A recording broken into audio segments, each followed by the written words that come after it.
Yes, Guyana to the world. Globuspan is a Guyanese dialogue moving towards the realization of one nation in one Guyana. It's a platform that offers an all-inclusive discussion with the pros, the cons, the ones that is taken aside, and the ones that stand in the middle. Globuspan believes agreeing and disagreeing are part of the nation's building. She is a beauty, beautiful Guyana, with wonderful people all over this country. Globuspan believes every Guyanese voice is part of the nation's building. As we span the globe for voices from the diaspora and those living home, we stand on our commitment that we are all Guyanese working towards one nation in one Guyana.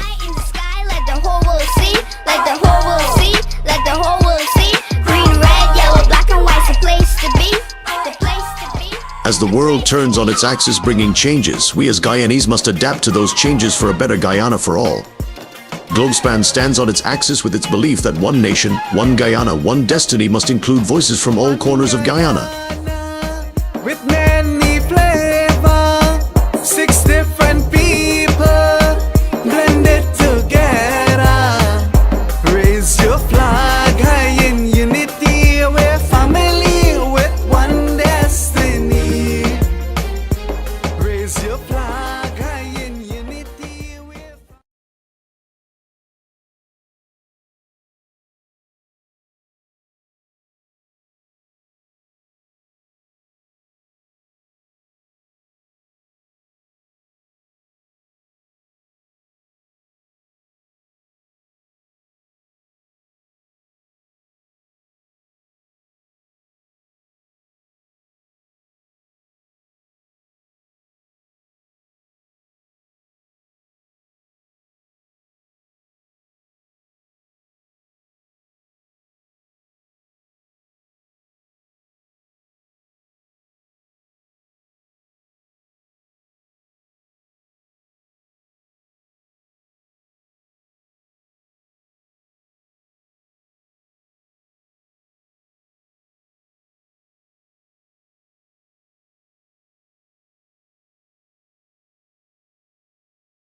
Barnwell, give us a background of yourself. I know both of you are Guyanese as well, and that's pretty good to hear. Yes, thank you for the opportunity and good night to your listeners. I am from Guyana. I came here to the United States at age 15.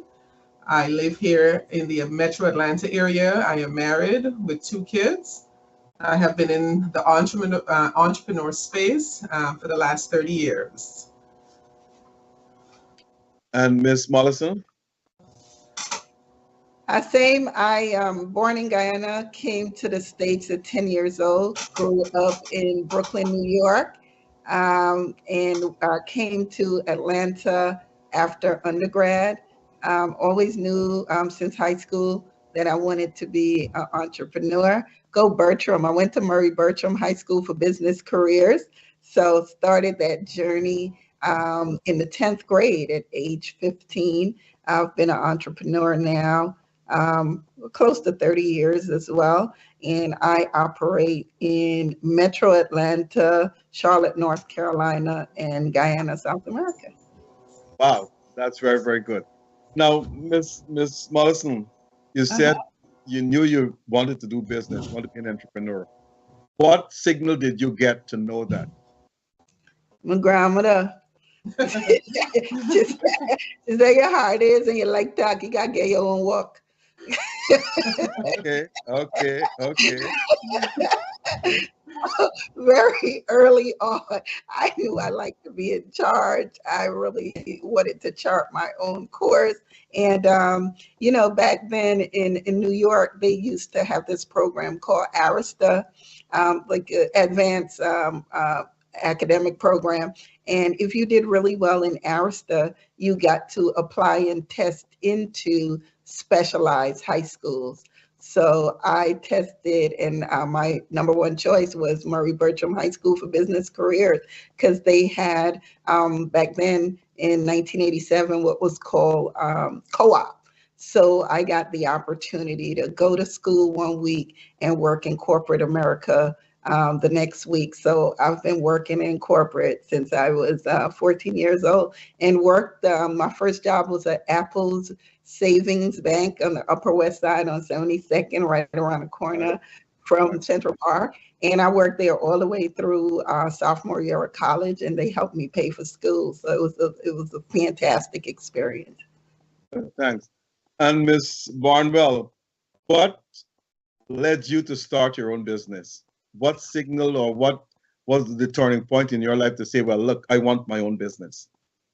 Unlike Stacy, my grandmother didn't tell me the same advice, but I pretty much didn't know what direction I wanted to go. When I was finished with school, I was looking at my friends, everyone had their careers. So I just decided to take a leap of faith and come to Atlanta and started Caribbean International Shipping.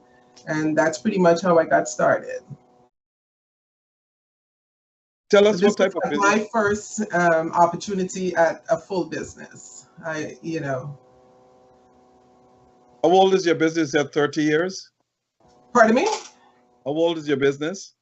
We're 31 years this year. Okay. What type of business it is? Caribbean, explain to the people what it is. Sure. We are an international freight forwarding services that provide international shipping to over 20 ports in the Caribbean, South and Central America. We were pretty much known, as you know, many years ago, people wanted a barrel to ship things home. So we were the barrel business. And that's how we started. But we provide international freight forwarding services by ocean and by air. We also do a lot of relocation services for nationals that are returning back home. We cover the Southeast area. We have agents actually in 7 states throughout the Southeast area. Do you have agents in Guyana too? Pardon me? Sorry. You have agents in Guyana? I have a representative in Guyana. Yes, I do. It's my second largest port of shipments. Okay. And Miss Mollison, tell us about your type of business. So we have really 3 verticals for my business. It's called Libra Management Group. And so we have a real estate business that's Libra Realty Group. I've been a real estate broker now for 23 years. So we have a full service real estate firm in the service in the Metro Atlanta area. We have a government services business where we provide services to the U.S. federal government, professional and technical support services, both people and products. So we provide human capital to the federal government as well as products, predominantly in the medical supplies and equipment and emergency preparedness space. And then we have a logistics business where we're a direct vendor for Amazon out in Charlotte, North Carolina. Across our businesses, we have about 145 employees. And then recently, we started 2 businesses in Guyana, which is Libra Management and Energy Group, which is a duplication of our management consulting business here in the States to service predominantly the oil and gas business. And then we started a real estate development, land development, and construction firm called Guyana Property Solutions, which I started with my 4 brothers in Guyana. If I need a job, I'll have to come to you. Me too.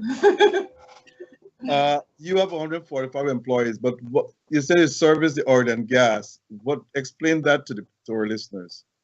So that's our new business in Guyana, South America, where we're now focusing on servicing the oil and gas sector with our management consulting business. So we're excited that we just got on as a vendor with one of the oil and gas companies in Guyana, doing the same work we were doing with the U.S. federal government, providing pharma and medical supplies to one of the tier one contractors in the oil sector. Is that Exxon? No, SBM Offshore, which Okay. is their tier one vendor. That's the MOU just signed recently in Guyana. No, that's completely different. This is a direct contract with that company. So what was the MOU you signed in Guyana recently? So the MOU that we signed in Guyana recently, so I am one of the founding members of the Black Entrepreneurs Association in Guyana, and also a member of the Atlanta Black Chamber in Guyana. So I have this project called Destination Guyana Now, where I'm always encouraging US-based businesses to seek opportunities in Guyana. So we are partnering the Atlanta Black Chamber with the Black Entrepreneurs Association in Guyana. So we signed an MOU to collaborate together and help each other in business, help Guyanese businesses that are looking for opportunities to expand and grow in the Metro Atlanta market, and help the Atlanta Chamber has over 1,300 businesses. We have what's called a Global Opportunities Committee, and I am the regional lead for Guyana, where we promote a particular country. We have 30 regional leads all across the globe. And so that MOU represents a dedication and commitment to those two organizations collaborating to help each other in business. So the sky is not even your limit. Oh my gosh, I'm so proud of you. I'm so proud of you. Yes, we are here in Atlanta. Miss Barnwell, tell me about your business. Before starting it, no shipping, you had to have money in advance. Did you borrow money from the government, from the city, or you use your own finances to start your business? When I decided to start my business, I wasn't aware of how to maneuver around the space of borrowing money. So I pretty much just went to my family, and that's how I got started. Now, I know when you're starting a business, location is, an important decision. And I was actually living in Maryland when I decided to leave Maryland and come to Atlanta to start Caribbean International Shipping. Now, it was a different time. Atlanta was not as built out as it is currently. So you could have, get into the market and start as a mom and papa, working out of your, residence. And then I was able to expand, and now I'm in a warehouse with over 20,000 square feet of space. So borrowing from family means that you don't have to pay them interest, right? So you get away with that. Yes, they got free shipping for a while. So, okay, good. Poor girl. Okay.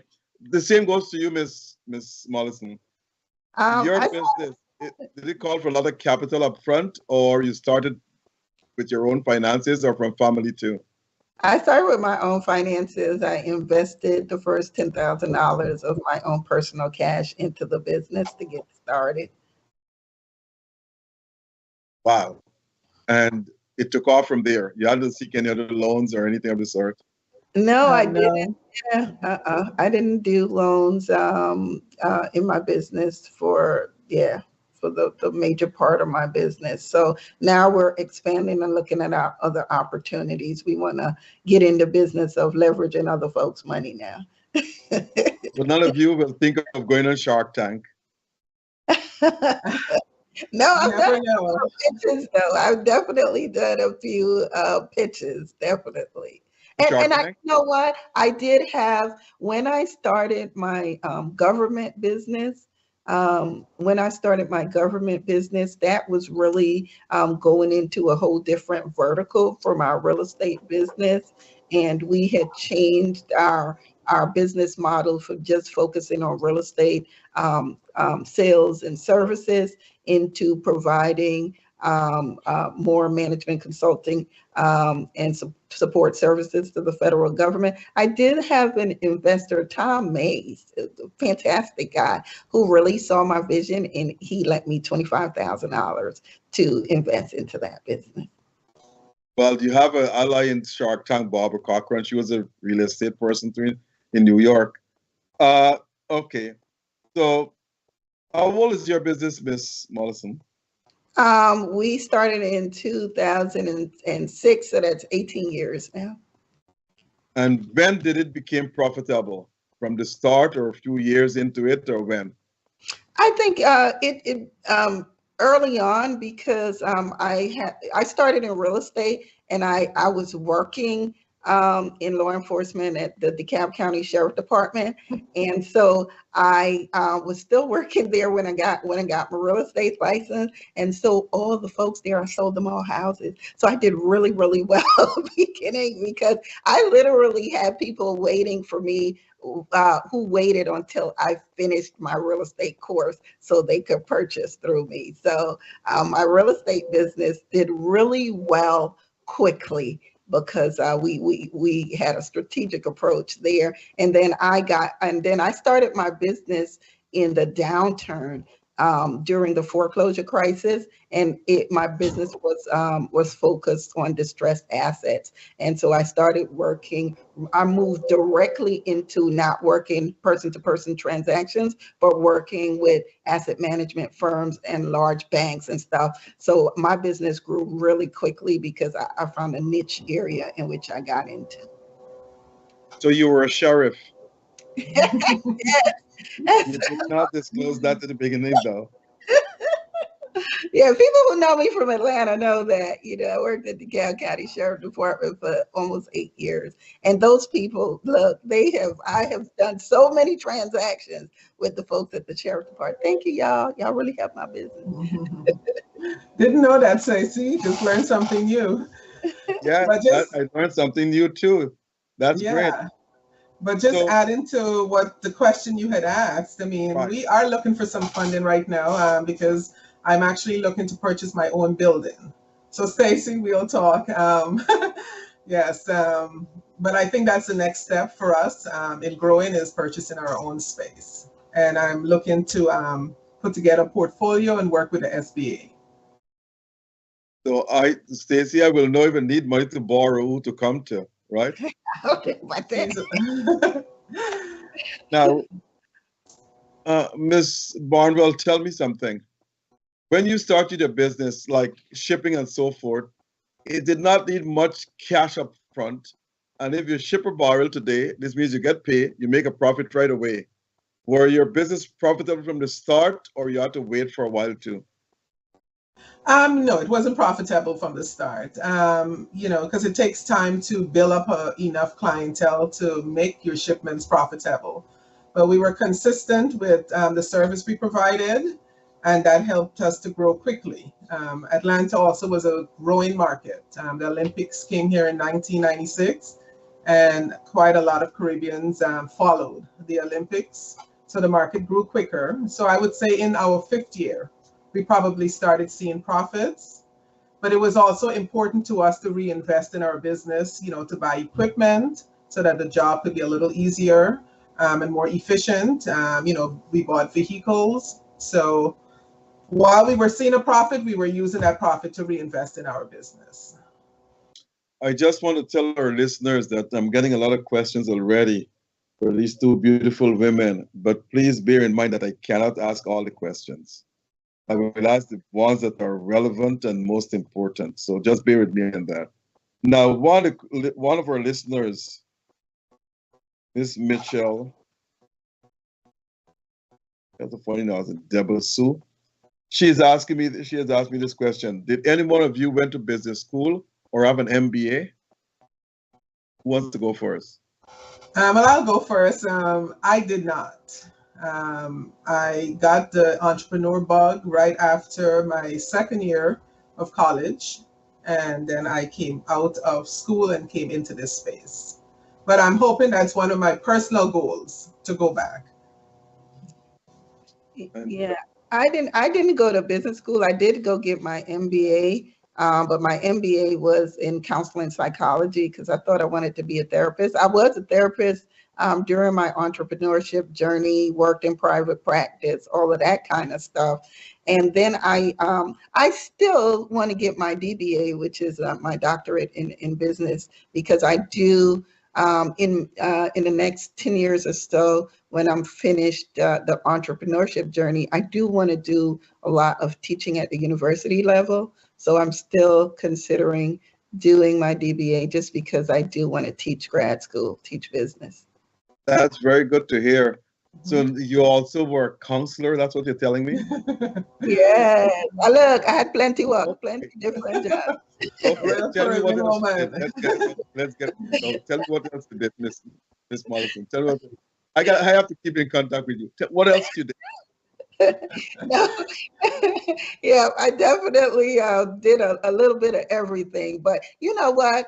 Ironically enough, I thought I wanted to be a therapist, but going to grad school and getting my master's in counseling psychology has helped me tremendously from business engagement standpoint, customer relationships, and really knowing how to build rapport and long-lasting relationships with my clients and customers. So even though I had the bug for entrepreneurship more, even when I was working in private practice, doing all this stuff, I still was working, doing my real estate in my entrepreneurship journey. And I realized that that part of my schooling really was necessary to become a better leader and a better entrepreneur. So I'm grateful for it, and it still continues to pay dividends.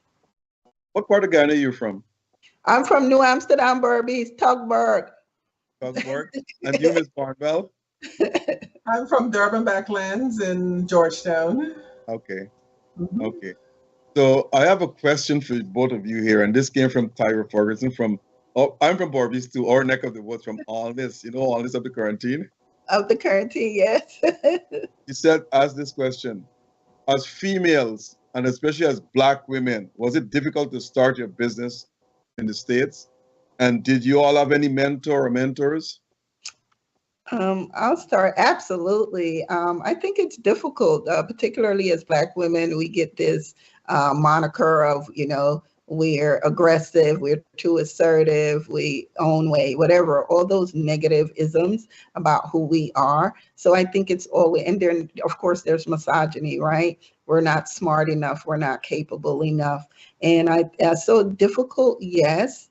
However, those mentors help. Even today, I still have mentors. And as my business changes and goes in different direction, I always try to make sure I have mentors that are experts in a particular space that I'm moving my business into. So you may have particular mentors that just kind of guide you in business, but then you also want to have subject matter experts that can help you to strategize as you're adapting and changing in your business as well. Ms. Barnwell, do you have mentors? And was it difficult for you to start your business as Black women in the United States? You know what? I guess I started so young. That was not something I really paid attention to. And once I got going, I was very determined. The drive was there. And in my space, it's not as difficult. I know Stacy's in a bigger arena than me. But in terms of mentorship, anyone that's starting a business, I would highly recommend that. Stacy, believe it or not, is my mentor. She comes to me all the time. She encourages me, she engages me, she tries to push me out of my comfort zone. I'm gonna try to hang with her a little bit more and go under her wings, because as you can see, she's doing an amazing job. But it is important. I wish I had taken on that advice from lots of mentors when I first started. But if anyone is going into business today, that would be one of my top advice. Try to work with a mentor in the same industry that can guide you, because it really would make the job a little easier. Stacey, you said you have about 145 employees? Mm-hmm. Yes. That's great to know. And I'm And told she's a great delegator. That's and it. they're all from different countries, or Americans, Canadians, West Indians, Yeah, Guyanese. all over. They're from everywhere, all different races, all different parts of the world. And it's been a great journey. I think I would say that even from a leadership standpoint, I learned, I think most of my leadership journey has been improved by serving in leadership in some nonprofit organizations, some professional trade associations. I've been president of different professional trade associations and in leadership in professional trade associations. And I think the lesson that I always tell people, I'm always encouraging entrepreneurs in particular to get involved in professional trade associations that support the industry you're in, and then get involved in leadership. This is how you grow. This is how you grow your network. You meet people, but also it really, look, a lesson I learned the hard way is when you pay people to work for you, you could tell them all kind of thing. But when you got type A personalities that's volunteering in an organization that you're leading, you have to learn how to engage with them in a different way. And it really tests your ability to motivate and direct people and delegate and strategize. So I think some of my best leadership skills and lessons came from leading other entrepreneurs and other business owners who are highly motivated. And it's really taught me a lot. You know, you all have broken that glass ceiling. But there's a woman in New Amsterdam, you don't know her, Samantha Reed, a good friend of mine. She's a businesswoman too. But she has become the first female and the first Black female to be president of the New Amsterdam Chamber of Commerce. Are you aware of that? Yes, I've heard of her numerous times. Yeah, because I'm from NA. So, yep, I haven't met her yet, but I've definitely heard about her. I'm going to try to arrange, I don't know if you'll have the time to see if she can put some young girls and guys together to see how you can get on there and mentor them how to start a business. If, I don't know, I will have to check with her and check your schedule because I know you're very busy with your business. Is that possible? Would you do it? Oh, absolutely. I'm already doing that. I was doing it with Lynn in Linden. My family is in Linden now. So I volunteer. I did a bunch of entrepreneurship workshops for Lynn. And for the last 3 years, I do a session at the Bishop High School student conference called How to Be a Boss. So I've been doing that for the last 3 or 4 years with Bishop's High School at the conference. So absolutely. Tell me what time you plan to go to Guyana so I can make this arrangement. Do you have any schedule? I'll be in Guyana actually from January to April of next year. I'm trying to really grow my business in Guyana and move things forward. So I'll be on the ground in Guyana for an extended period of time in first quarter. I'll be there in January too. I'm leaving here December. I should be back. I teach, so I'll be back at the end of January. So maybe I'll try to make contact with you and see how we can put this together, because a lot of young boys and girls want to start a business, but they don't know how to start it. They don't know what to do, where to go, and so forth. So maybe you can give them some good advice. I don't have an ounce of business sense, I can tell you that. So, but my son is a businessman, and I know where he got it from. His mother is not a business person either. I don't know where that came from. I have another question here from one of our listeners. How did you all manage your business? Start with you, Miss Barnwell. Do you micromanage? Do you manage everything? You have a manager to do it and you just give directives from the top, or you there with the people working? No, I'm very, very hands-on in my office every day. So I do have supervisors in my warehouse and with my staff, but I am very hands-on and I do manage my staff and work every day. So I'm in the office. I on the grind. Like right now, we're in our peak season, so we're going until midnight. I can hear my forklifts going. So yes, I'm very hands-on when it comes to the day-to-day operations. What about you, Miss Mollison? Same? I'm very different. So, Yes. You don't micromanage at all.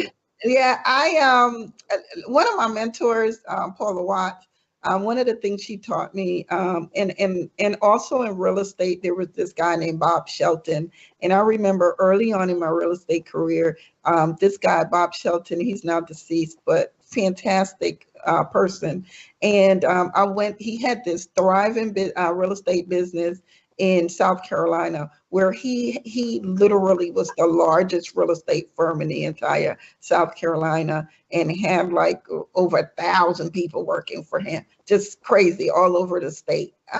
And so I went up to spend some time with him, and the first thing he taught me was the way how you test your success in business is that you can leave and you can go on a vacation for 3 weeks and you don't have to do anything with your business. And when you come back, you're in the way. They really don't even want you in the office.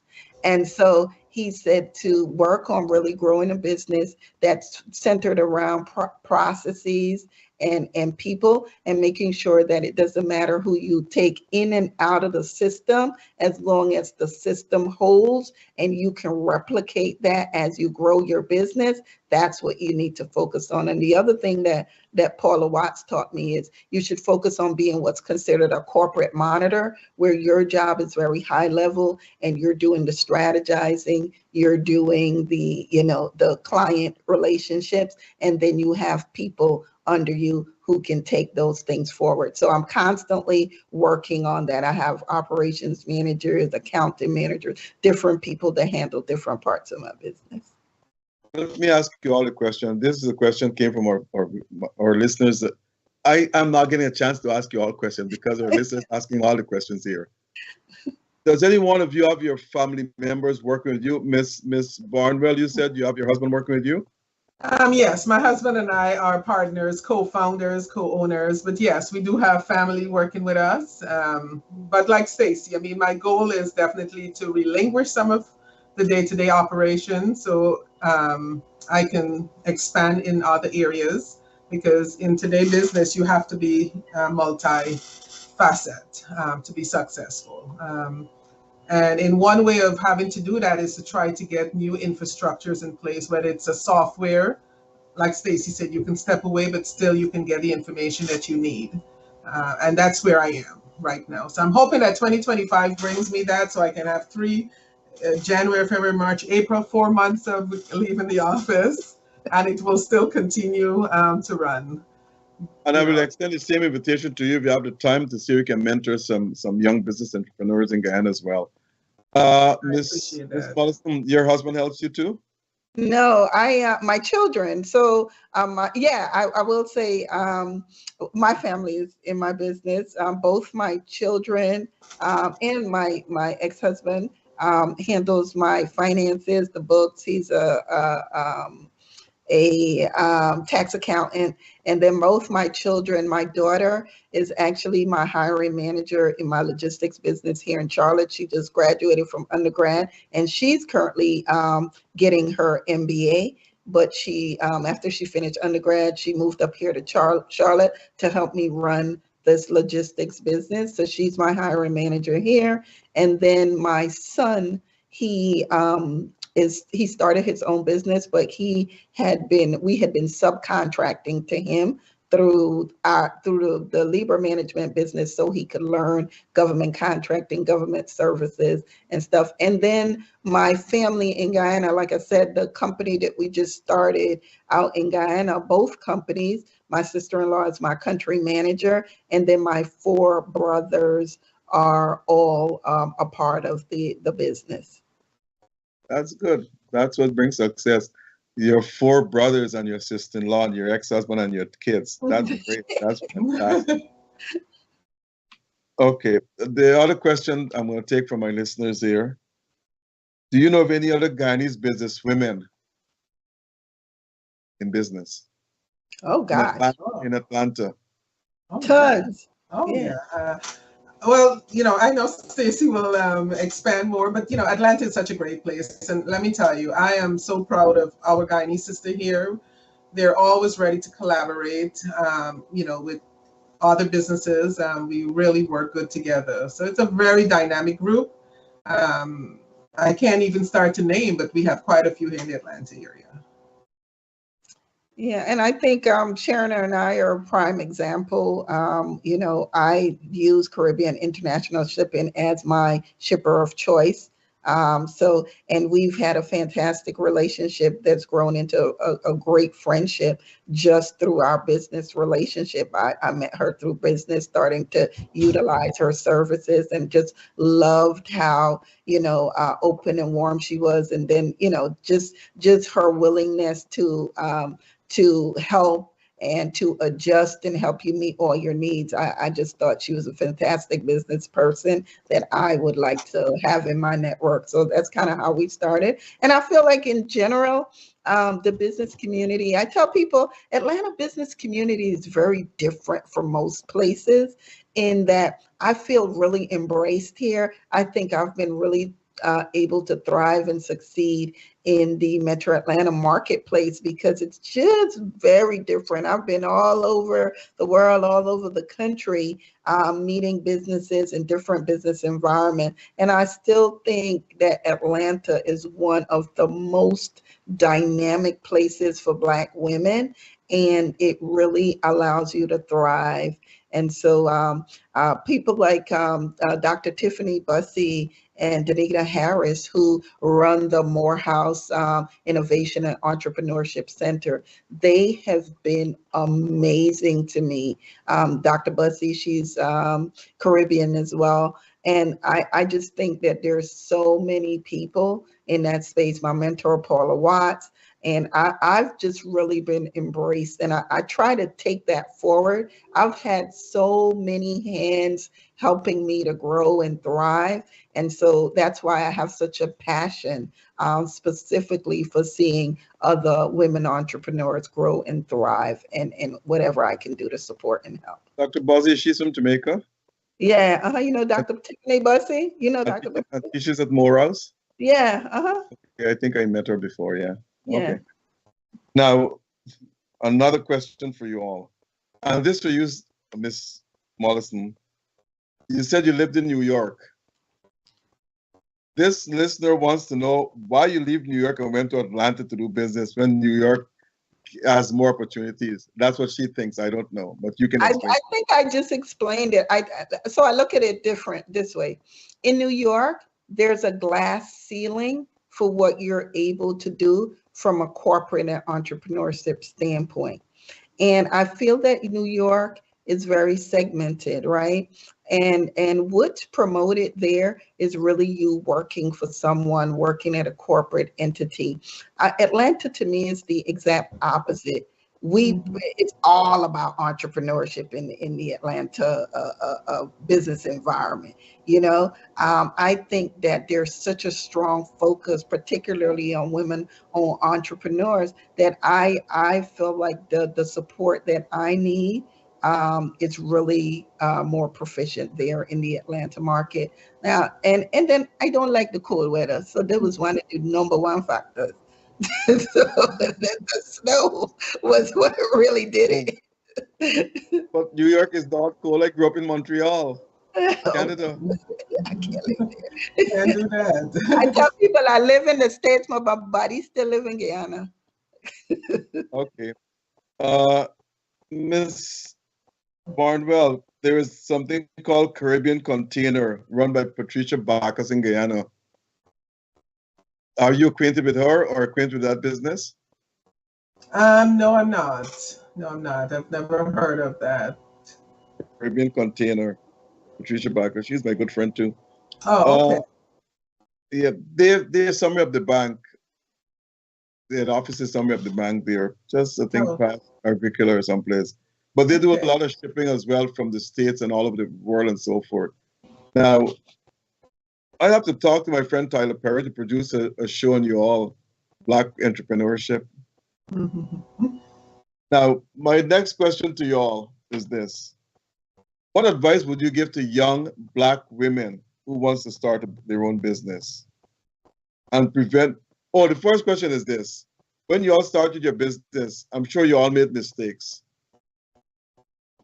So what advice would you give to young Black women or young Black men as well who want to start their own business and help them and help prevent them from making the mistakes you might have made during your time?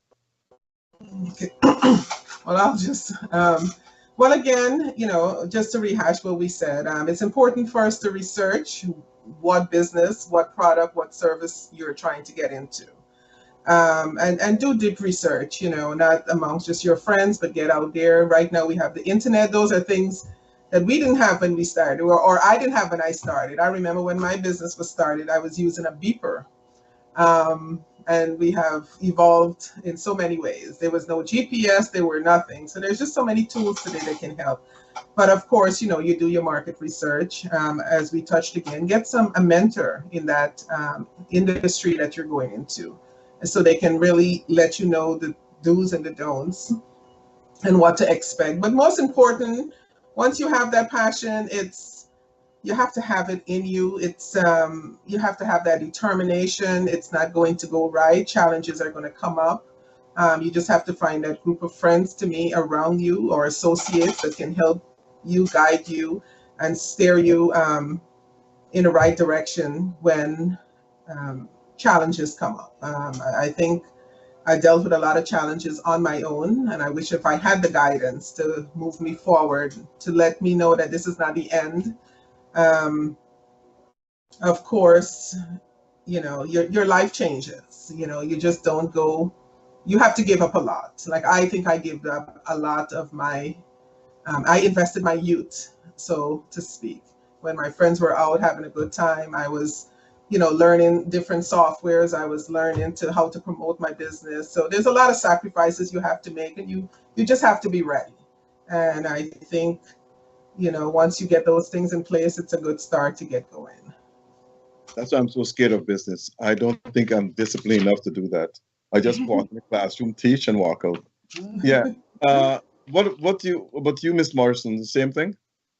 Yeah, a lot of the same thing. And the other thing I always tell, particularly young people when they're interested in starting a business, is understand what you're getting into. I think people have these really lofty ideas of what they think having a business is, in the reality of what that looks like. In order to make money, it's you got to get out there and make money, and you got to be clear about what that process looks like for you. So every time I sit them down, I always start with number one: entrepreneurs are not secret agents.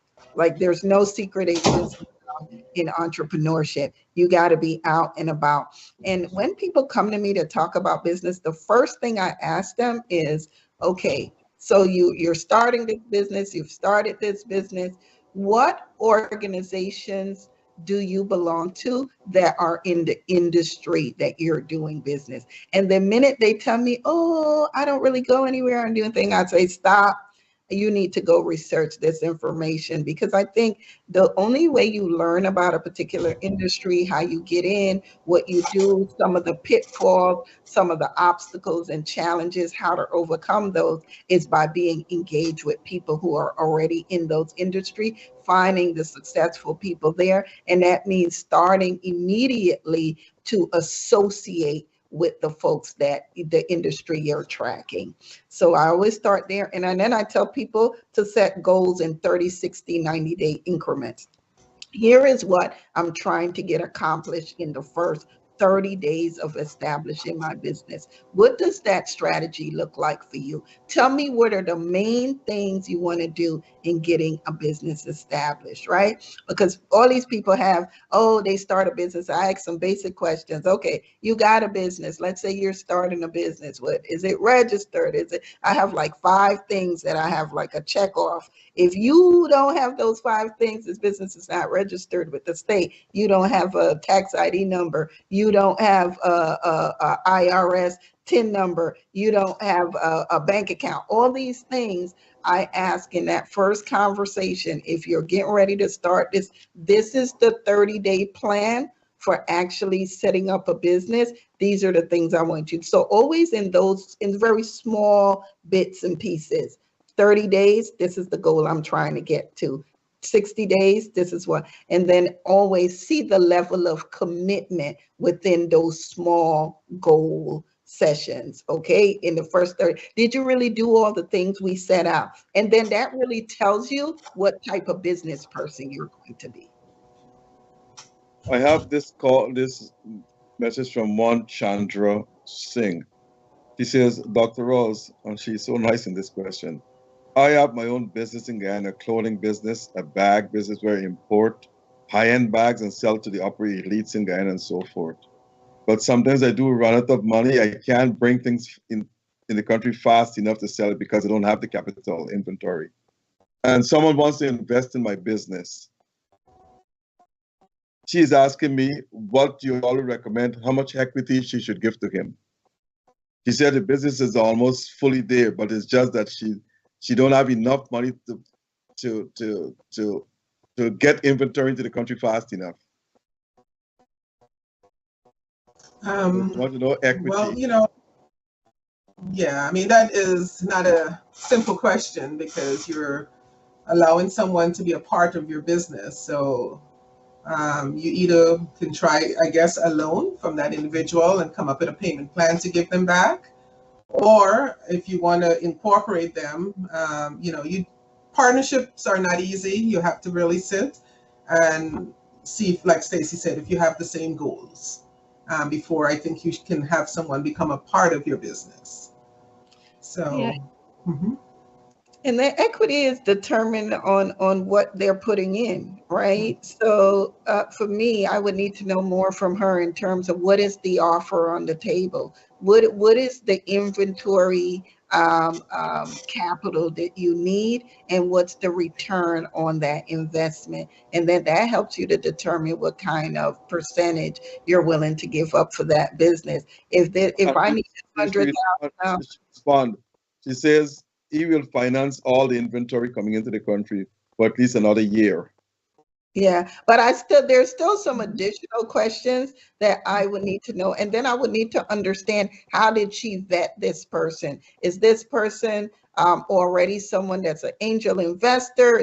So I think I would need to have more conversation with her offline, just to kind of understand, you know, what is it that's being offered? Who is doing the offering? And then what are the type of discussions that are being had about how equity? And then if that person wants equity, do they plan to be an active partner? Are they going to be a silent partner? What does equity look like? And everybody has to be clear on the expectations. I want your money. I may want to give up 20%, 30%, but I just want you to give me the money and be quiet. I don't want you all up in my business trying to, or I may want an active investor that I know that can bring, you know, technologically savvy tools to the business. They maybe can bring me, you know, a better audit system. They may have some clients that I may be. So you have to, all those things are determinant on what kind of percentage that person gets based on what they're bringing to the table. When you're dealing with venture capitalists, you got to be very careful. That's what you're saying. Yeah, basically. yeah. Okay. Now, technology, as you know, is in everything today. So, Ms. Barnwell, how much of your business is done on the technology front? I would say at least 50% of my business, and it's actually growing because, like you said, you know, everyone wants to have information instantly. So, you know, from upgrading the website to where customers can interface with their shipments, they want to know where it is, how can they track it. So that's where I see myself growing in the next year, is trying to figure out how we can restructure. We're looking at several different types of software and that can offer the customer the needs they have, and then also to eliminate a lot of the paperwork that's handled on the internal part of the office. So I'm hoping that we can raise it to at least 70% of my business. And you, Ms. Mollison? Oh man, technology is a huge part of my business, particularly in our logistics and our government services business. I mean, it's all technology. One of the most important things I've learned from having Amazon logistics contract is how powerful the technology that Amazon has that supports the logistics business. Everything we do is from a technological standpoint. I was meeting with my staff today, and I was saying to them that even we have KPIs and performance metrics that Amazon pushes out every single day. I know what's going on with my team every minute of the day because the technology is so powerful. And then in the government contracting space as well, most of what we do is through technology. And I embrace technology. I'm a technology buff. And I think that for all the people, particularly in Guyana too, we really got to work harder to have more technological tools incorporated into our everyday business process. Tara Dundas is asking me this question. It says, not everybody leaving school have any business experience. Do you all provide training to help them start off? If you employ them. I'm sorry, I missed the question. One, Ms. Dundas is asking, says, not everyone who leaves school or college will have a business experience or knowledge. So do you all provide training? If you hire someone, will you provide necessary training to help them along? Oh, most definitely. Well, we train for the role that they're coming into. Okay. But yeah, I make a guarantee to my people that as you come in, you will leave having more marketable skills than when you came in. So we do everything. I believe in cross training. I believe in people being able to do multiple jobs. And so absolutely, we spend a lot of time training people and making sure that people could do multiple roles. Ms. Mollison, you said you have a number of employees, over 100, close to 150. Is it top heavy, meaning that you have a lot of managers and supervisors? No, we have several. We have probably about, I would say about 10 of those, that 10 or 12 of those that are managers, and then other workers and stuff. But yeah, and then my folks too work on site because we have government contract. So some of our folks work on site at a federal agency and not at our location. So when you're a federal contractor, you provide human capital, human resources to the federal agency. I think one thing that a lot of people don't understand is that most federal agencies only have about 50 to 60% of the people that work in that agency that are direct, what they call full-time employees, FTEs. Most of the other folks are contract staff. Most of my work is at the Centers for Disease Control and Prevention. And so we have staff that sit on site in different centers across CDC. And so, so some of our staff are contractors, government and contractors, and they sit on site. Can I ask you, Mm-hmm. government contracts, you're talking about the federal government, am I right? Yeah, yeah. Very difficult to get. They vet you and vet you and vet you and so forth. How did you get a government contract? There is a, number one, I started in government contracting in real estate. So I became a subcontractor on a very large real estate contract. So I had a real estate company and was fortunate enough to become a subcontractor on a very large government contract. And then I actually, the person who, it was with HUD, that government contract was with HUD. And the person who was, his name is Ed Jennings, and he was the Obama appointee. He was the regional administrator for the Southeast region for HUD. And I did a lot of advocacy work and stuff back then. And he was taking me up to Washington, D.C. For an event. They were having this big event at the White House, and they took me up there, invited me. He took me to lunch, and he said to me, he said, "You're too smart to be subcontracting." He said, "When we get back to Atlanta, I want you to go down to the SBA and I want you to find out about this certification called the 8A certification. And I want you to get your certification and I want you to apply as a prime contractor on a lot of these contracts that you're working as a sub. And I did exactly what he said. And when I went down to the SBA, that's where I met Miss Paula Watts, who became my mentor. And she really taught me, because she used to be a federal contractor, and then she went and she worked for SBA. So she taught me how to learn about government contracting and how to get these specialized certification that can help me to get access to opportunities. Was that Paula Watts appointed by Obama for down there? No, she worked at the SBA as what's called a BOS, a business opportunity specialist. Okay. And her job was to help small businesses navigate the federal government space. Ms. Barnwell, your company is stationed in Atlanta. I know it's called Caribbean International Shipping. If I want to send a barrel from New York to Guyana via your company, how do that barrel reaches Atlanta, or you ship from New York too? I do not have an office in New York, so I will definitely recommend someone in that area. It's definitely not cost effective for me to pick up in that region, okay. But I do cover the Southeast U.S. area. We do have agents in North, South Carolina, Mississippi. I have Tennessee, New Orleans. So if you're in one of those areas, we can definitely get one of our agents to come and uplift your shipments. I know they have a number of shipping companies here in New York, like Parkin and so forth and so forth. But you have almost 500,000 Guyanese in New York and about 1 million plus West Indians who shipping. Don't you think you should have an office in New York? You know what? We have a niche here in Atlanta, and I let the New Yorkers compete with the New Yorkers, and I will do my business here in Atlanta. Listen, the pie is great, and everyone can have a slice. And my slice is Atlanta. Don't come to Atlanta. I'm just kidding. But no, like I said, we serve more than 20 ports. So we have this area is grown with Caribbeans. So yeah. We are busy 12 months of the year. And we're not just a barrel business. We do commercial shipping.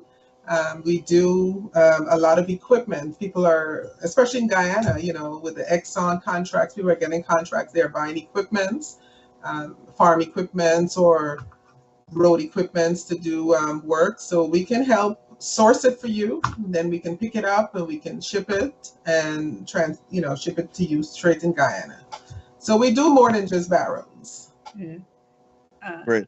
Sharon is being very modest. I tell her that all the time. I'm always trying to get her to think. They do the whole shebang. They can do warehousing. They do full scale, like I said, cars, excavators. They do it all. Medical supplies. She helped me during the pandemic when I was shipping medical supplies and all this stuff. So yeah, Sharon is more than just a baseline, shipping a barrel, because I'm even going to partner with her to help me with the medical supplies contract that I have actually listed her on my contract as my shipper for that contract when I won it. So absolutely, they are an organization that can do the end-to-end life cycle of the whole shipping business. See, I came through academia. And I don't know anything about business. But do you all get sleep at night? Well, we enjoy not sleeping at night. You enjoy not sleeping at night? Well, you know what? It brings forth great ideas, and I enjoy what I do. Every day I come to work, I truly enjoy what I do, and the possibilities are even more, especially in logistics. It's a changing area, especially with the AI. I know it's coming on board, and we're looking at Amazon and trying to see what they're doing. But the world has gotten smaller. In the Caribbean now, they want to ship in China, they want to ship in India. So it's how do we link those groups together and help them to get their products move across the world. So I'm testing out. When I'm up at night, I'm sending an email somewhere in the world, and I'm trying to get information to be above my competitors. So not like I don't like to sleep. I'm sure my husband doesn't like that, but I enjoy what I do, so it's definitely not a problem. How many hours you work per day, Miss Barnwell? Too many, and that's Well, my only hobby. Honestly, that's all I do. Not a, like I love to. I don't have anything else to do, but honestly, I put in over 14 to 15 hours, especially like in this season we're in. Yeah, when I get home, I'm in bed at 9 and I'm up by 1 because there's something else that my brain is going 1 o'clock off in the and morning. 1 o'clock in the morning. yes. But believe it or not, it's just not me. I can text so many of my female business friends and somebody is up. Um, but it's not like every night, so don't get me wrong. I don't want to get this twisted, but I'm just saying when when an idea comes to me or I need to create something, I just get up. I wouldn't watch television. I would rather get up and get on my computer and pump out some emails. I am lazy. Miss Mollison, how many hours per day you work? I'm probably about, I would say somewhere between 10 to 14 hours. Mhm. And I typically go to bed about 11 and I wake up at 5:15 every morning. So I wake up early and yeah, I work on weekends and because we both have businesses that operate on the weekends too, right? So my logistics business is 7 days a week. There's only 5 days that it doesn't operate. But even though we have managers that manage, the day-to-day of it, there's still a lot. And, we're growing a business in Guyana. That's what I think about. So I'm up now just strategizing on how do we, replicate the success that we have in the States there in that market and what that looks like and what strategy. Because the same thing I'm teaching people, I'm doing the same. What's my 30-day strategy? What's my 60? What's my 90-day strategy? Working those things. So, yeah. I really admire you all because, as I said, I think I sent you all a link of my book I just published. You all saw it? Yes, I got it, and I'll take a look. It's called A Race to the Finish Line, the election of Barack Hussein Obama as the first Black president of the United States. Now, I was told I'm the first Guyanese and Caribbean scholar to write the book on the US presidency. None of the rest of the scholars didn't do it, but it took me 4 years. It's a textbook, but it stalled because when COVID came out, it started in 2019, I had to stall. But the thing is this, like everyone is gifted. All I like to do in this world is to research, write, and publish. I teach 2 days per week, 3 hours a day. Wow. I go to bed every night. The best time I write is between 11 and 2 o'clock in the morning. Go to bed at 2, but I get up at 10. So I don't know if I can cope with your business there. But that's the point. I am just plain lazy, I'm telling you. I always tell my friends, show me the person who make work and I'll write them something and give them a letter or something of the sort. Because I don't like that. But everybody's not the same. If the world depended on me to work, I don't know what would have happened. Now, Miss Mollison, if you to give, and this is another question, I'm taking a lot of questions from my listeners tonight, my viewers, because I guess they want to start a business and so forth. One asked me if they give 3 recommendations about someone should start their own business. Can you list them in order? 1, 2, 3? 3 recommendations of how someone could start their own business. How someone could start their own business? Yeah, a young entrepreneur. Well, first of all, I would need to know what's the thing they're interested in. Any business, it doesn't matter. But what are the 3 things you must look out for? Basically, 3 recommendations you'll give to them. First things first, do you need money to start this business? You have to have money to start any business. Right. You have to have discipline, to which I know. Yeah. So first of all, what kind of capital? Where are you getting access to this capital to start the business? The next, do you have the time to start a business? What is the time commitment that you have available? Because there's a lot of people that want to start businesses, but they really don't have the time commitment to do that business. And the third thing I would say is who are the relationships that you have to can get? I always ask the question, what is the lowest hanging tree if you're going to start a business? Tell me the first place you would get a client. If you start this business tomorrow, how you going to get money? How you going to get a client? That's like, those are my top three. You got any money? Do you have the time? And tell me how you going to get your first client. Ms. Barnwell? Well, pretty much I would, go with Stacy, the same thing. I mean, like I said, first you have to figure out, what you want to do and do your research well, to see if it's a service that is really needed or if it's a product that is needed.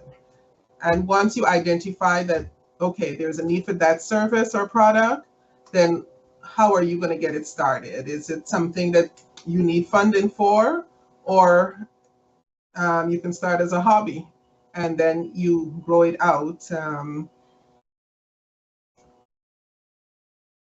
I'm just trying to go back to those days, but yes, once you identify what you want to do or what you want to sell, how are you going to get it started? And again, as we both said, it's a commitment that you have to make. And even if it fails, even if it doesn't work, and you put in the time and you did your research, you can always come back to the table, retweak it, and then go back again. Because not every business sometimes we're ready for, or that it's the right time. It doesn't mean it's a bad idea, it's just not, the timing is off. But you definitely have to do a lot of research, especially in today's market. It's very competitive, and capital makes you advance you above the group. The more money you can invest, the faster you can grow. Okay, that's good. Folks, stay tuned. Don't go anywhere. Let me get through these two commercials. All from one supplier. It's not a word one, a letter one, a number one, where you can get all your West Indian foods and groceries, your roti, your fish, your meat. You can get it all from one supplier. Just go to allfromonesupplier.com in Queens, New York. You can use your credit card, your debit card, your EBT card, whatever it is, and just call 718-551-3292. 718-551-3292, and they deliver directly to your door. Wherever you're living, any part of the States, it will get there to you. Allfromonesupplier.com. Go to that website and you can order whatever you want, and it will be delivered to you within a matter of days if you live out of town. And TravelSpan. TravelSpan has been in business now for 30 years, and you can make all your booking reservations to go any part of the world through TravelSpan. They will fly you to Hong Kong, to Beijing, to whatever part of the world you want to go, to London, wherever you want to, Moscow, wherever you want to go. They have upcoming tours to Dubai, India, South Africa, and Norway. TravelSpan has been one of the leading booking companies for travelers here in New York over the past 30 years. It has an office in New York here, Rosal, Valpark, and Valpark in Guyana, and also one in Chaguanas Bay in Trinidad and Tobago. The number to call is 718-845-0437. 718-845-0437. For all your traveling needs, go to TravelSpan, and they will fit you into any country where you want to go at the shortest notice as well. Just last weekend, a friend of mine wanted to travel from here to Guyana. This was on Friday, and he wants to leave on a Saturday. All the airlines were booked up, and he went to TravelSpan, and he got a ticket and a seat to travel Saturday night to Guyana. He's in Guyana today. So that's what TravelSpan does. It gets you a seat to go to Guyana at the shortest possible time. Thanks.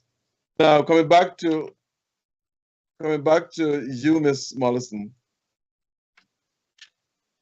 You said your company is more than one. So how many companies you have within your company, or you operating? You have a real estate. Mm-hmm. Real estate, government services, and logistics. And then in Guyana, what we're focused on is management and consulting real estate, land development, and construction. What's the construction? What you construct in Guyana? Building, particularly homes, commercial property. So I told you I started that company with my brothers.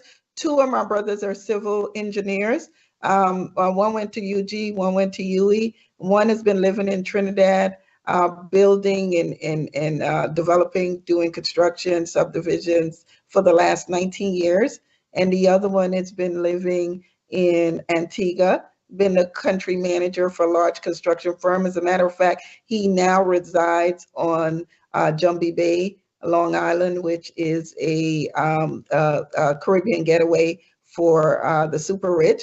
And he's the project engineer on that island, building villas and multi-million-dollar homes. So I've gotten and then I have another brother that's a geotechnical engineer that had just left GGMC after 19 years. And so we have partnered together to form that company. So we have the expertise within. And you have all the equipment and everything in Guyana? Yep. So we're now starting to do that. So my brothers, they've just came back. As a matter of fact, I just hosted a conference in Guyana. And so my brothers just moved back. So we're now doing all of that, setting up shop and everything. So they might bid for government contracts in Guyana to do construction. Yeah, we just got our first one. We just completed our first government contract. We just did the rehab on the Christianberg School in Linden. So we're super excited. You know who I am in that? I get contracts for a number of people in Guyana. Really? Which is the largest construction company in Guyana, do you know? Geico. No, construction company in Guyana. Geico is one of the largest. No. No? Okay. BK International. Oh yeah, BK knows me. I know BK. You know BK? Yeah, Well, you should hook up with him. BK is my buddy. I can get you hooked up with him because the larger contracts, I don't know if you'll have the equipment because he sells sand, he sells cement, not cement, sand, stone, and everything else. And if you hook up with him, I can get you at the cost price, those things. Okay. With your brothers. Well, look at that. Yeah, opportunities everywhere. I think Guyana is a fantastic opportunity now for folks. We're encouraging as many people to take a look at Guyana as a investment opportunity, both from a technical perspective and from an infrastructure perspective, not just doing business, but also investing in both business and real estate. I know all the businessmen in Guyana. Mm-hmm. There's not a single one of them don't know me either because I link them up to a number of things. So BK know you personally? Yep, I've actually went to visit one of his gold mines years ago.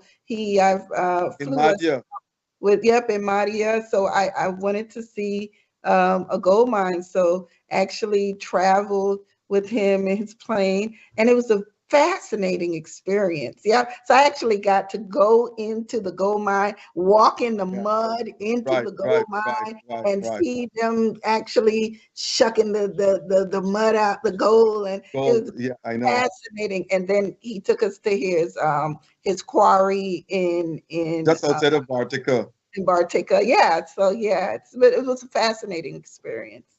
When I go to Guyana, I go there all the time with him. If you come down, we're gonna go up there. We go up there for a weekend up in Bartica to see his quarry. He has the largest quarry in Guyana.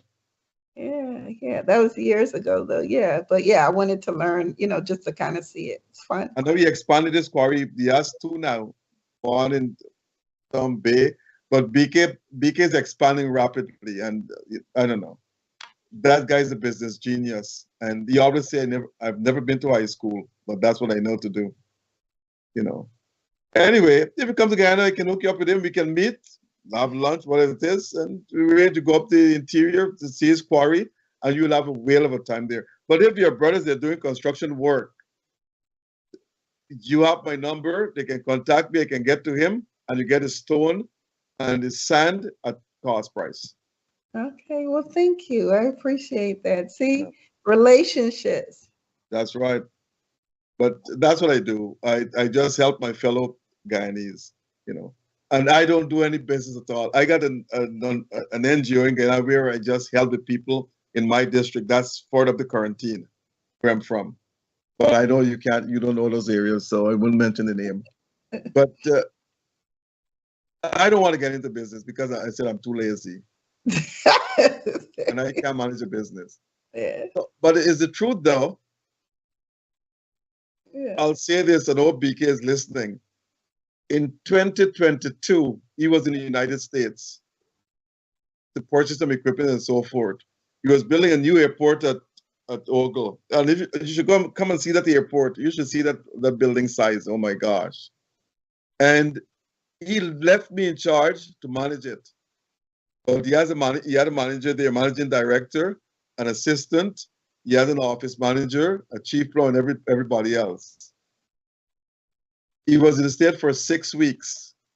And within that 6 weeks, I shouldn't be telling this story though. This is bad. Be careful now.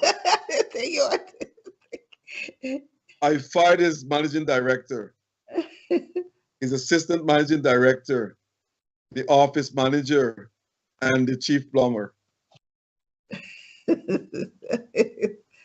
Wow. And they called him in New York. And he called me, he says, wife, I said, you leave me to manage this business, right? We're buddies.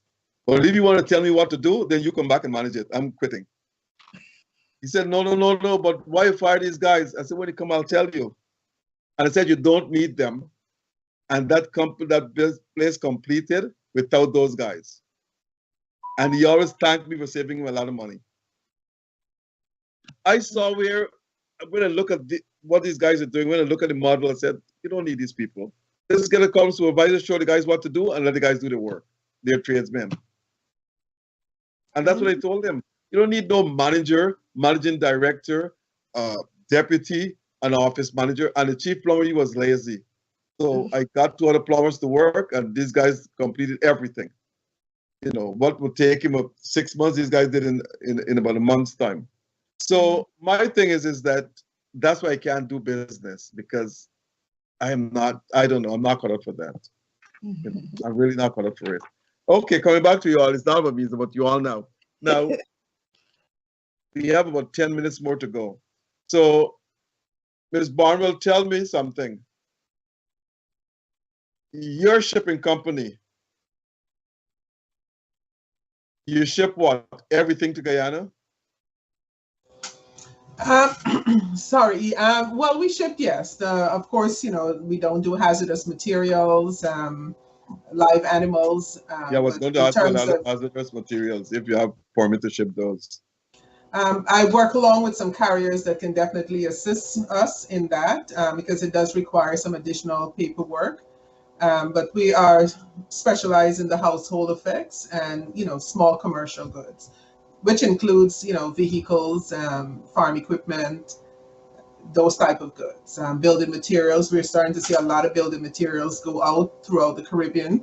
Especially, we had the hurricane, I think in St. Vincent and Grenada. There's a lot of rebuilding there. So we're starting to see a lot of building materials. So those type of goods are what we handle. And what you ship out of the Caribbean, Guyana inclusive? That is something we have been trying to work on. It is not as easy as it should be.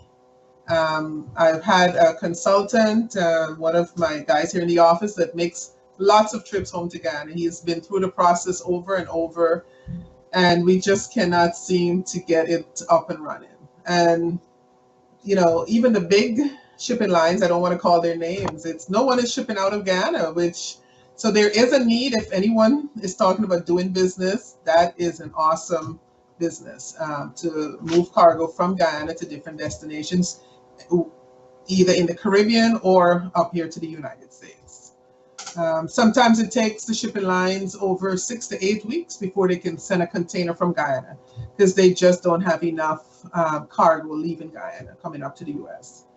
So if there's an area that I'm looking at to expand in, it is exporting out of Guyana. Repeat what you just said there. They're not enough what? Cargo. You may have like a few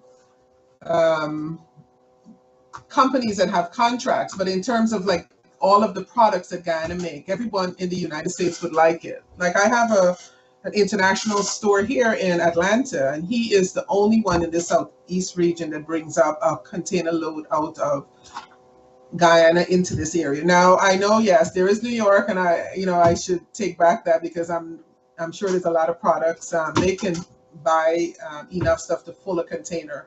But an average person that would like to bring less than a container load out of Guyana, it takes a while before the shipping line can build up, consolidate enough. And it takes them sometimes 6 to 8 weeks before we can get a shipment out of Guyana. Do you know they ship rice to the Caribbean and to the United States? They ship sugar to the Caribbean and to the United States as well. And lots of fruits and vegetables, including fish and all poultry and all these other stuff. So something is not jiving with me right, because I know the wharfs, Fernandez Wharf, there's always be filled with people, things to be shipped out of the country. And he don't have enough containers to ship things out of the country at times. Really? But that might be specific. In specific, you just said some particular things.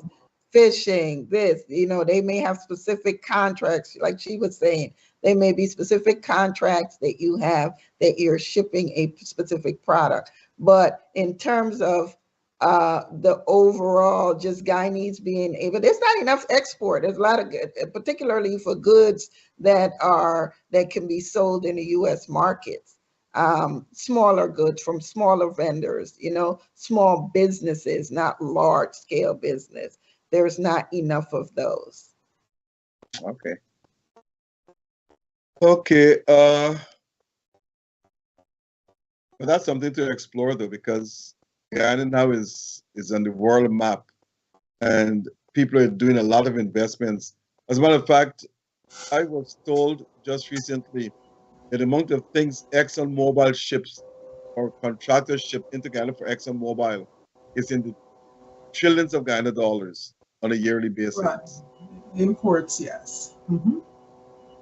But then there's also a price point that we have to look at when we look at the purchase and the products, and then the shipping, clearing it in the US. It's not competitive by the time it ends up on the retail store. So, all of that stuff we have to put into account on when certain exports are coming out of Guyana, certain type of products. That is true. So, Miss Mollison, have you ever, BK took to this mining their gold and so forth. Have you ever think to expand in the mining industry? Yeah. So one of my brothers is that I've just recently been learning about aggregate sand and, on sand pits and aggregate and all of that. My brother is a geotechnical engineer. He's worked for Guyana Geology and Mines for the last 19 years. He's been all over the interior surveying, that's his specialty. So he's recently been teaching me about the mining sector. And so we're looking at opportunities in sand and aggregate and those kinds of things. So very interesting. I hosted a conference in Guyana a few weeks ago, Destination Guyana Now Business and Investment Conference, and we actually had a segment on the non-oil sectors, and we had folks talking about mining and aggregate and those kinds of things. As a matter of fact, Ms. Dawn Simpson, who is she's a part of the Atlanta Black Chamber, and she is the global lead for Suriname. Her and I just had a conversation last night because she works with Grisalco, which is the main aggregate government entity out of Suriname. So just learning, look, she's been telling me about the size of different aggregates and all this stuff. Fascinating environment that I never thought I would be interested in, never thought I would, be trying to do something there, but very much interested in the mining sector. I should not have asked you that question. I should ask you the question, what would you not invest in? But that's okay. Now, but to do sand, you have to have a sand pit, and the government not giving out sand pits anymore. They close that part down. Quarries, although that's a very expensive adventure. Or what else would you invest in Guyana? Real estate is my favorite. I'm very heavily interested in real estate, commercial development in particular. Logistics is another area that's a You know, the area. government is building Silicon City. Yeah, very familiar with it. You're trying to get a contract with them. We're now, like I said, when we get there, and when I get there in January through April, that's where we'll be focused on going after opportunities in a more aggressive. I'm the person you should contact for that. Okay. I'll take you right up to the president and the vice president. Well, thank you. That's awesome. They're my buddies. All right. Yep. So when you come to Guyana, give me a call. I'll be in Guyana. Give me a call. Okay. And I can make this arrangement for you. Thank I'd you. like to see, my Black brothers and sisters to invest and so forth, and do a lot of stuff, Now, the government has a lot of construction work to be done in Guyana. A lot of buildings going up, schools and all centers and so forth and so forth. So there's a lot of construction work, but your brothers, they got to be pushy, and they have to show the government that they have the wherewithal to do it, the materials, not only materials, but the vehicles, these big bulldozers and what you call those, all. If you have that, if you don't have that, the government's not going to give you a contract, though. That ain't true. No. But you can always get a contract when they're subcontracted as well. Absolutely. So we're coming to the end of the program. Ms. Barnwell, your closing remarks. Well, I would like to say first, your business more. Talk about my business more. No, you can tell us. No, you can say anything, but I just mentioned that. Yeah, well, like Stacey and I mean, we are business entrepreneurs here, but we serve more than just business in our Atlanta community. We're really involved in a lot of community-based organizations. We give back a lot of our time. We give back a lot of our resources. So this is home. We take care of it. But I want to say, I'm not sure if my Atlanta listeners are here, but I always appreciate them, and I look forward to talking more with your audience and talking more with you. This was very informative. Stacey, it's always a pleasure. We're friends. We don't get to see each other as much as we could, but and you all live in Atlanta? Listen, I can't keep up with this young lady. She's running marathons. I saw you at your daughter's soccer game. We're still wives and mothers, so we have to balance that with business. It's very important. We get a lot of support. I get a lot of support from my spouse, so I have to balance my time again. But shipping, it's an area. Logistics, as we kept talking about. I mean, a lot of us know Amazon, but it is a very interesting field. It's very lucrative. And the world is getting smaller. People want products to move here and there and everywhere. So it is something that I would suggest, the younger, anyone that's trying to get into entrepreneurship should look into logistics, and it's a great field. Okay. You, Ms. Mollison? Thank you so much for the invitation and the time. It's always a pleasure to connect with Sharon. I move around a lot, I do. So we're going to try to spend some more time trying to help each other grow our businesses in Guyana. Don't worry, we bringing Sharon along. She will expand the logistics space in Guyana. I think it's a very necessary area. When you talk about what are some possible businesses with gaps, logistics is definitely a gap in Guyana that needs to be filled. And so I think there's a really good space for her to leverage and expand business, as well as I look forward to doing logistics there. And I want to just continue to encourage entrepreneurs and business owners that, Sharon keeps saying the world is small. I think a lot of entrepreneurs, they make the mistake in that they really just focus in a very localized fashion in their business and entrepreneurship. I think that we're living in a global marketplace now, And it's really important that as we think about entrepreneurship, we think of it from a very worldwide, a holistic approach, and not just from a local perspective. I think there's a lot of opportunities that are available. And I want to say to people from the Guyana standpoint, if you're interested in expanding into global markets, start to do research, start to look at what is your easiest point of entry. And for folks on the US side, there's some fantastic organizations that can help you, support you in your quest to do global business. Want to give a few out. Trade.gov, which is the US Department of Labor. The US Commercial Service is really the agency, and I don't think a lot of business owners know this. The US Commercial Service is a sub-agency on the US Department of Commerce that is solely and wholly created to help US-based businesses go global. Guyana has a US Commercial Service office that's attached to the US Embassy.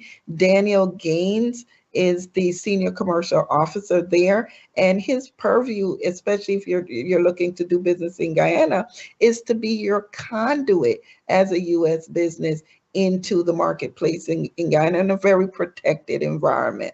So make sure you check out trade.gov. There's a lot of great information. And then SBA has the SBDC, the International Trade Center. And all these are free resources to US-based businesses that they can leverage to really help them grow in a global marketplace. I must thank both of you very much. It's been a pleasure. I never had so much fun talking to my guests tonight.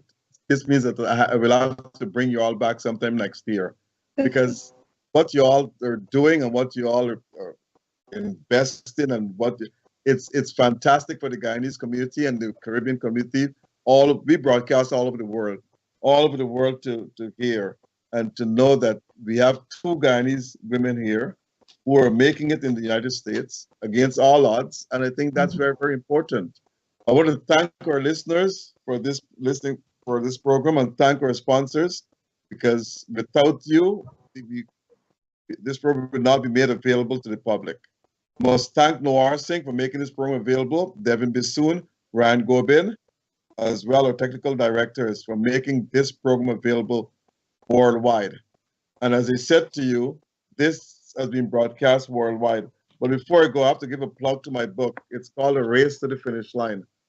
The election of Barack Hussein Obama as the first Black president of the United States. It's at Amazon, Barnes & Nobles, and all the bookstores you can think of. It's a paperback, selling for $39.95 now. But by the end of this month, or going into next month, it will be in hardcover, and that will be over $200 a copy. So it's best to get your copy right now. And it's selling very, very fast. Thank you all very much. And thank you again, Ms. Mollison, and thank you again, Ms. Barnwell. Could you all stay after the program for a minute or two? Let me have a word with both of you. Oh, sure. Thank you so much. Thank you to your listeners.